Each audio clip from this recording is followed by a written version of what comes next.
dolan dari angka kecelakaan dibanding angka orang meninggal karena COVID itu lebih tinggi angka kecelakaan berpuluh-puluh kali lipat seingat saya atau setahu saya, disclaimer dulu.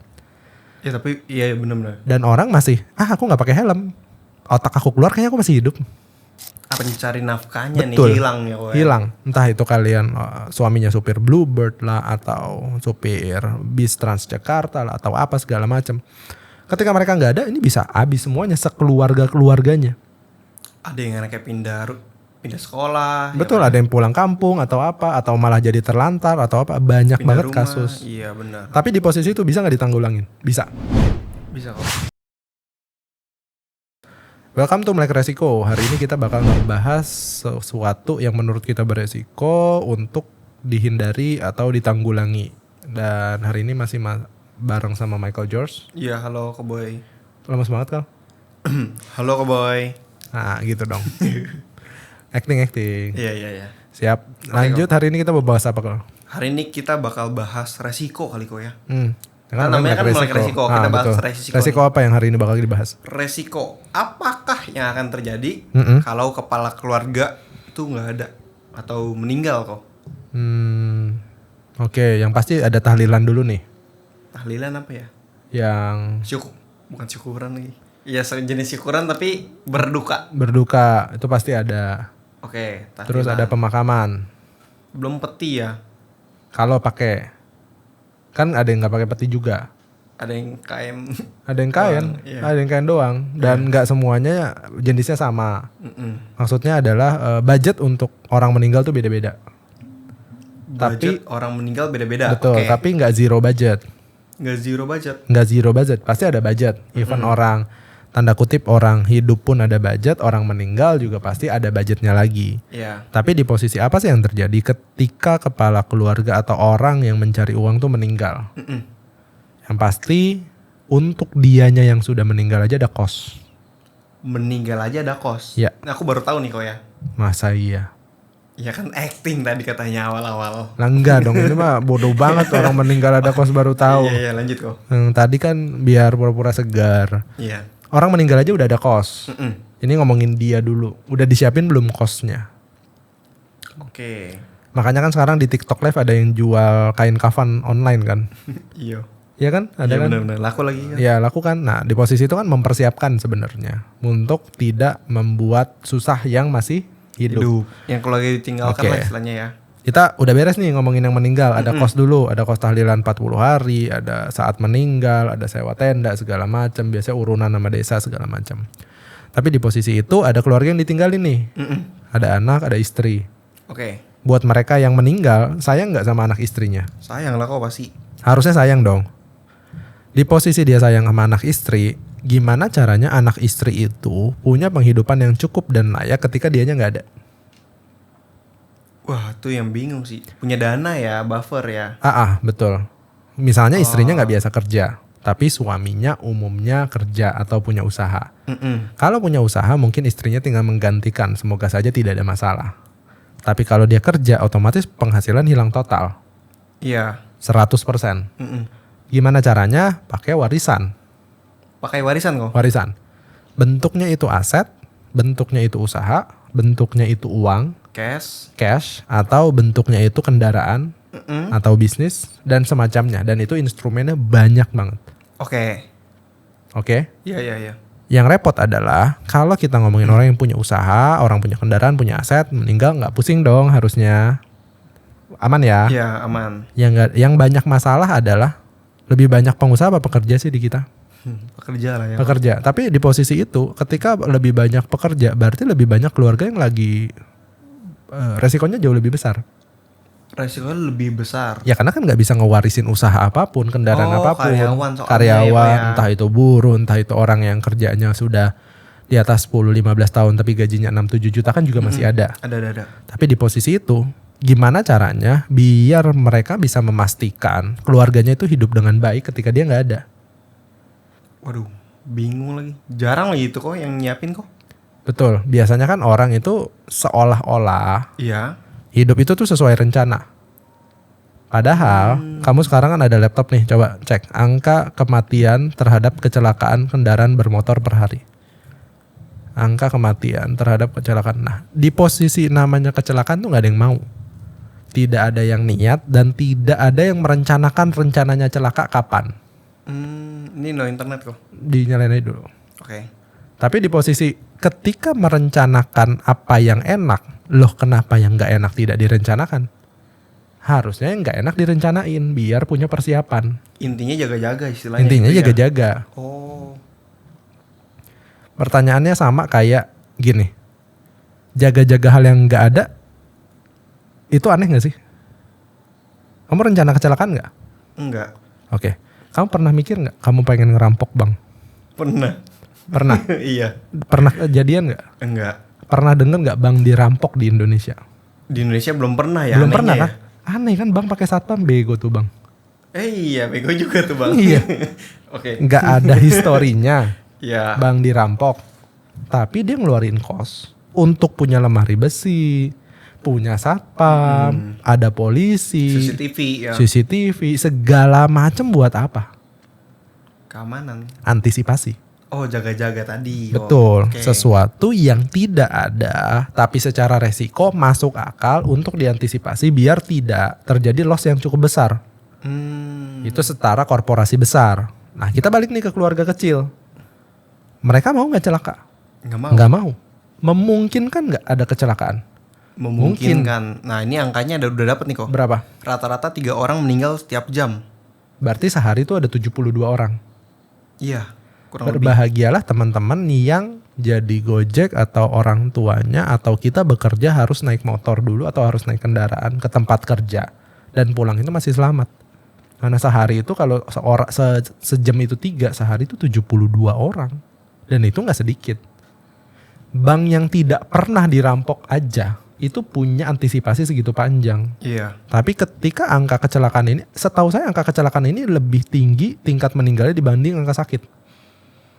Kalau Meninggal karena kecelakaan, sakit itu biasanya lebih rendah dibanding meninggal karena kecelakaan. Sama COVID aja, saya pernah ngitung, misal angka kecelakaan itu waduh ada azan. Kita break dulu sejenak buat azan, nanti kita balik lagi. Thank you. Yuk kita balik lagi. Ya, oke. Saya pernah ngitung, kalau misalnya angka kecelakaan itu kan sehari 72 orang. Angka COVID itu sehari kurang lebih 1 atau 4 deh. Yang mati. Yang meninggal. Dikit amat kok yang meninggal. Waktu awal-awal ya. Sehari Kal. Iya. Ya memang segitu. Oh, oke. Terus? Dan itu 1 banding per berapa puluh terhadap angka kecelakaan. Oh iya benar.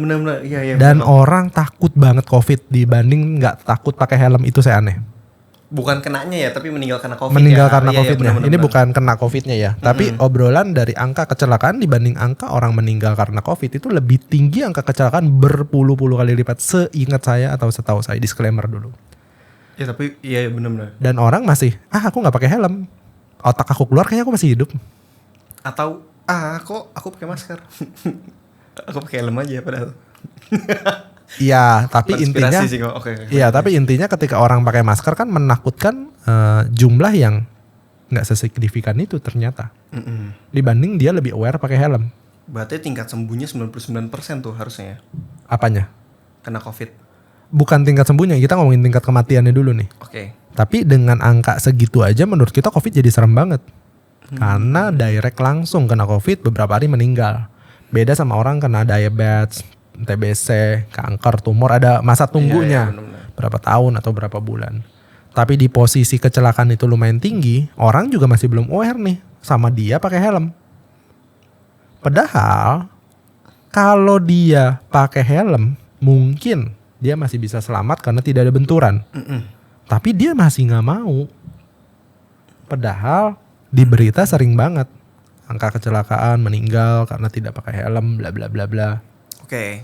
Nah, kalau ditanya maturity-nya, risk-nya itu ada, apakah orang siap terima kenyataan itu? Enggak. Ketika enggak, apa yang dilakuin? Abai jadinya. Seolah-olah resikonya nggak ada, aku pergi pasti pulang pasti selamat. Iya. Dan seolah-olah semuanya itu bohong. Tapi giliran kena yang susah siapa? Ya, diri sendiri dan keluarga. Diri sendiri dan keluarga, anak dan istri kita. Makanya kalau misalnya saya ngelihat orang-orang yang kerjanya di jalan seperti Grab, Gojek dan sejenisnya, beneran supir bis, supir truk apa segala macam, dia bisa pulang dengan selamat atau dia bisa kembali ke keluarganya setiap hari dengan selamat, itu lumayan happy lah ya. Kebahagiaan yang dilewatin hari per hari dan amat sangat beruntung karena 70 itu bukan angka kecil loh, Kal. Kamu sekelas berapa? 40. 34. 2 kelas lebih. Bayangin sehari. Kiteng Iya. mati. Iya, meninggal. Oh iya, meninggal. Dan itu nggak dikit gitu loh. Makanya ketika kalian ngelihat resiko dan kalian abai, yang berakibat tuh ke keluarga kalian. Dan oke nggak sih kalian kayak gitu? Enggak lah. Ya, makanya itu tergantung di diri kalian masing-masing. Kalau kalian nonton ini dan kalian merasa kayaknya nggak oke ya, yuk naik level yuk fasenya, siapin sesuatu.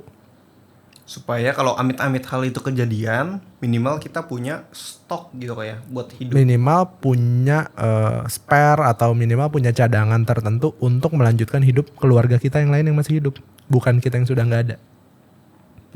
Jadi Dari anak mana? istri bisa lanjutkan Betul. hidupnya. Dari mana? Dari aset dan warisan. Karena kan pertanyaan hari ini adalah resiko apa atau hal apa yang terjadi ketika kepala keluarga itu meninggal. Saya ngomongin meninggalnya dulu nih, banyak banget aspeknya. Salah satu terbesar adalah kecelakaan. Mau mobil, mau motor, mau transportasi umum dan sejenisnya. Dihitung angkanya dapat angka 3 dikali 24 jam 72 orang per hari dan itu banyak. Buat teman-teman di luar sana yang income keluarganya di bawah 20 juta, 25 juta per bulan, susah banget pasti rasanya buat ngumpulin uang untuk sekolah anak nanti. Sekolah anak besok aja susah. Iya. Apalagi sekolah anak nanti. Apalagi keluarga intinya nggak ada.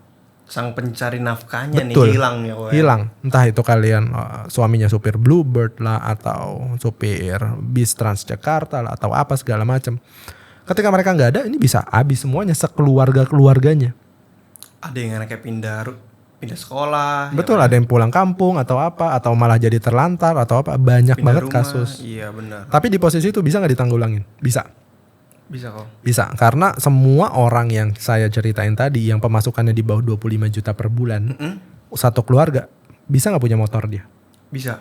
Umumnya bisa. Oke. Oke, ini dulu sepakat ya. Mereka bisa punya motor ya. Berapa sih harga motor? Harga motor tuh 20 sampai 22 juta. Standar dah ya. Paling basic deh. Bagi 5 tahun. Setahun berapa? 4 jutaan lah ya. 4 jutaan. Kalau 4 per jutaan bulan. bagi 12 berarti kan 300 ribuan. Sehari 10 ribu.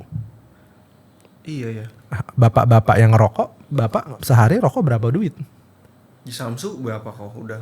Kemarin yang Sampurnamil 30 ribu. 37. Marlboro 42. Bapak-bapak yang ngerokok bisa nggak ngesperin 10 ribu aja per hari untuk 5 tahun untuk ngewarisin anak dan istri kalian itu dengan nominal berapa ya? 200 juta kok berarti. 200 juta ya. Karena 5 tahun 100. Oh iya betul. Kurang lebih kalian nge-spend 20 juta itu bisa ngewarisin angka di angka 200 juta. Tapi dia, oh enggak ini nipu segala macam. Oke, sepakat. Ini semua nipu. Ini semua bohong. Tapi cek dulu. Bos kalian, atasan kalian, supervisor kalian, Pada minimal pakai gak? kalian research betul. Jangan terima data mentah-mentah. Kalau kalian rasanya nggak percaya sama asuransi lokal atau asuransi yang rasanya kalian nggak tahu namanya, jangan pakai. Sesuai keinginan kalian aja. Kalau kalian mau masuk asuransi, oh kalian ditawarin apa? Oh kalian ditawarin AXA. Oh kalian ditawarin apa? Oh kalian ditawarin Allianz. Oh kalian ditawarin apa? Kalian ditawarin Sequis. Kan bisa belajar sama kalian beli motor. Kenapa beli motor Yamaha atau Honda? Oh Honda mah lebih irit, Yamaha mah lebih kencang. Suzuki mah lebih bandel, spare partnya lebih murah. Kenapa bisa tahu? Karena kalian Riset. dengan cara Belajar. nanya-nanya, Nanya. lihat internet. Sebelum beli motor ngomong dulu tuh ke 100 orang. Besok gue mau beli motor, kayaknya beli motor apa yang bagus ya? Iya. Beli motornya belum jadi, tuh 100 orang udah tahu dia besok mau beli motor. Tapi kan bukan masalah riaknya, researchnya. Tanya ke orang yang berkompeten, mereka tuh punya asuransi jiwa gak sih? Kalau memang rasanya sekeliling kalian itu tidak punya itu, belum tentu hal itu salah. Belum tentu hal itu salah. Ya. Oke. Kalian bisa cek di internet asuransi jiwa gimana cara mainnya dan perusahaan apa yang top tier atau yang memastikan ketika gue nggak ada kayaknya gue percaya deh perusahaan ini bisa ngebayar preminya gue atau ngebayar asuransinya gue. Oh, kalau itu mah santai aja kok. Dia plug-in. Ya, dasarnya pasti akan ke asetnya berapa sih si asuransinya Perusahaan perusahaan asuransinya. tersebut. Kalau Sama 42 triliun udah cukup kok. untuk Indonesia kayaknya itu gede. Nah, kebetulan kita bekerja sama dengan salah satu perusahaan top dunia kok. Oke, Dengan aset kelolaan 42 triliun di Indonesia doang. di Indonesia doang. Iya. Oke. Di Melek Resiko kita bareng sama Allianz buat mengakomodir. Basicnya di sini sih sharing. Kalian percaya tidak percaya bukan tugasnya kami, tapi tugas saya sebagai individu. Saya berusaha sharing. Kalau misalnya kalian ke Melek Resiko, kita kerjasamanya sama Allianz yang estimasi dengan umur kalian 27 sampai 32 tahun itu 1:10-an. Kenapa kita pilih Allianz? Karena nilai dana ekuitasnya lumayan besar. Di Indonesia itu sekitar 42 triliun. Kalau misalnya di luar negeri jauh lebih dari itu, kalian bisa cek. Apakah Allianz baik atau buruk itu preferensi masing-masing. Tapi kalau misalnya ditanya ini besar atau tidak, saya rasa buat nge-cover saya cukup.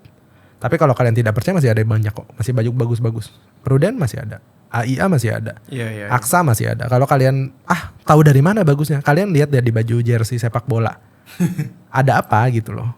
Kan banyak, ada AXA, ada Allianz, ada AIA, ada segala macam deh. Dan mereka aja sebagai sponsornya gitu loh. Toh kenapa kita yang nggak percaya? Kalau kita nggak percaya, terus si Messi itu dibayar pakai angin kan sama mereka kan nggak juga. Mungkin, ya. Nggak mungkin, betul. Tapi di posisi itu, trust kalian itu bisa dibangun. Tapi fase kalian percaya ini ada atau enggak itu saya nggak bisa bantu. Oke. Saya hanya ngasih tahu ada resikonya, sadari resikonya, tahan egonya. Tahan egonya. Iya, untuk 10.000 sehari spend. 10.000 sehari selama 5 tahun buat dapetin warisan sebanyak 200 juta untuk anak istri. Ya, tapi itu Worth it kan, umur Ko, ya? 32 ya maksimal. 33. Iya, 32 tahun. Sesuaiin kondisi badan juga Betul. ya, Ko, ya? Tapi di posisi itu kalau kalian tanya cari uang 200 juta gimana caranya? Kalau misal kita gaji misalnya 7 juta, 9 juta aja habis terus. Tapi spare duit 10.000 sehari bisa kan? Bisa. Itu obrolannya.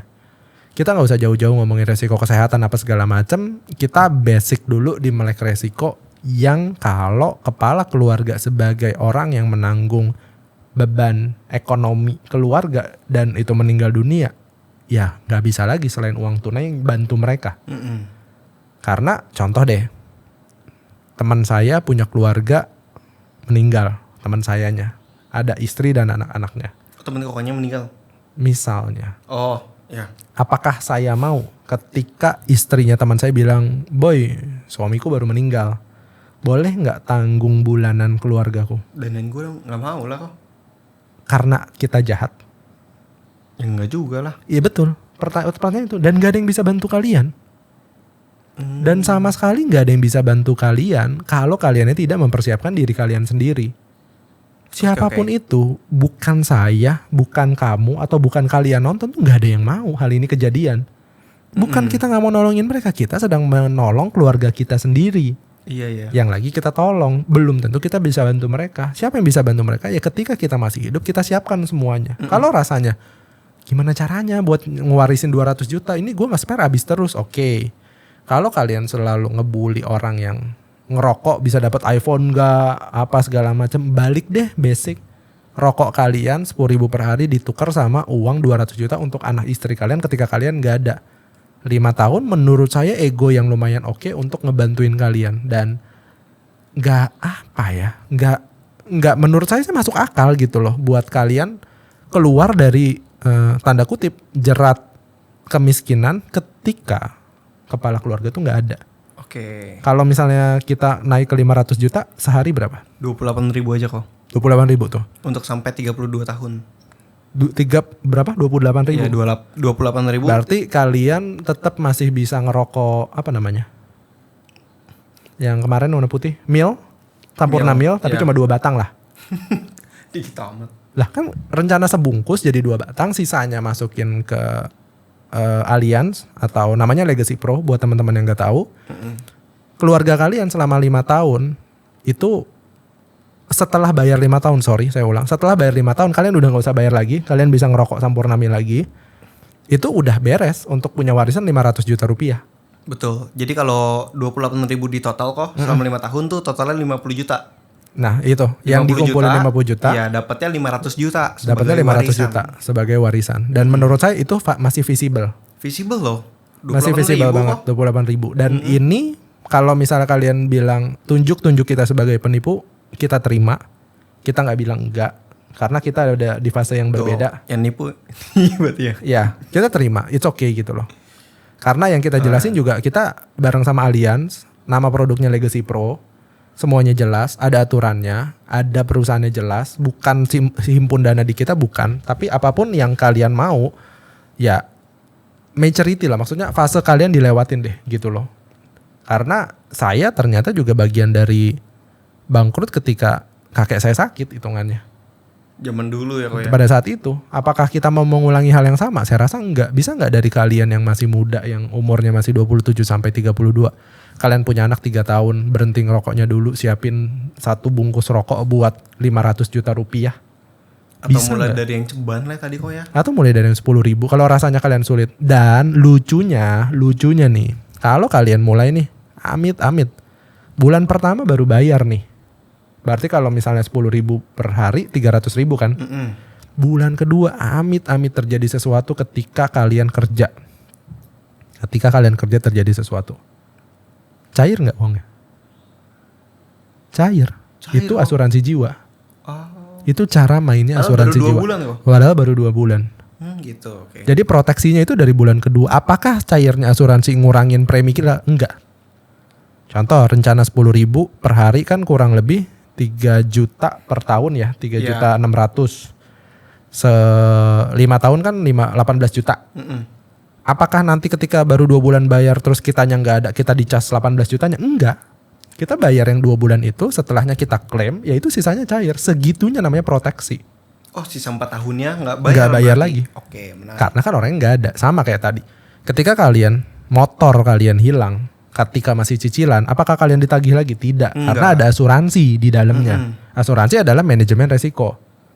Apaan sih, nggak penting. Sama kayak kita ngomongin helm. Kalau kalian masih tidak pakai helm saat berkendara, asuransi bukan buat kalian.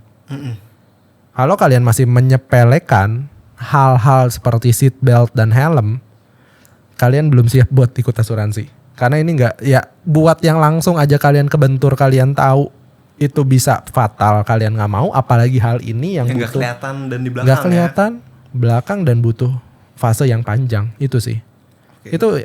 Itu aja kali ya buat episode hari ini. Udah agak panjang kok, 20 menitan lebih nih. Ya, itu aja buat episode kali ini. Semoga kebayang ketika apa yang terjadi jika kepala keluarga atau pencari nafkahnya hilang. Semoga bisa ngebantu kalian, dan amat sangat saya berharap kalian bisa kontak ke teman-teman dekat kalian atau kontak ke Melek Resiko untuk mulai fase kalian berasuransi jiwa. Karena bukan untuk saya, ya ini buat kalian juga. Itu aja sih.